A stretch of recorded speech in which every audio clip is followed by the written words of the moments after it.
జై శ్రీరామ్, జై శ్రీరామ్. రథ సప్తమి అనేది సూర్య భగవానుడికి అంకితం చేయబడిన ఒక ముఖ్యమైన హిందూ పండుగ. ఇది మాఘమాసంలోని శుక్లపక్ష సప్తమి నాడు వస్తుంది.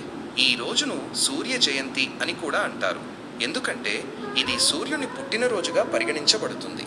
ప్రాముఖ్యత: రథ సప్తమి సూర్యుని ఉత్తరాయణానికి ప్రతీక. ఇది ఋతువు మార్పును మరియు వసంత ఋతువు ప్రారంభాన్ని సూచిస్తుంది. ఈ రోజున సూర్యుని పూజించడం వల్ల మంచి ఆరోగ్యం, సంపద మరియు శ్రేయస్సు లభిస్తాయని నమ్ముతారు. వేడుక: రథ సప్తమి నాడు భక్తులు ఉపవాసం ఉండి సూర్యుడికి ప్రార్థనలు చేస్తారు. సూర్య దేవాలయాలలో ప్రత్యేక పూజలు మరియు ఆచారాలు నిర్వహిస్తారు. ప్రజలు నదులలో పవిత్ర స్నానాలు చేసి సూర్య భగవానుడికి అర్ఘ్యం సమర్పిస్తారు.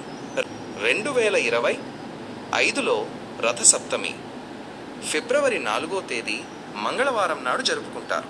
రథ సప్తమి హిందువుల ముఖ్యమైన పండుగలలో ఒకటి. దీనిని సూర్య జయంతి అని కూడా అంటారు. రథ సప్తమి రోజున సూర్యుడు తన రథాన్ని ఉత్తరం వైపుకు తిప్పుతాడు. దీనిని ఉత్తరాయణం అంటారు.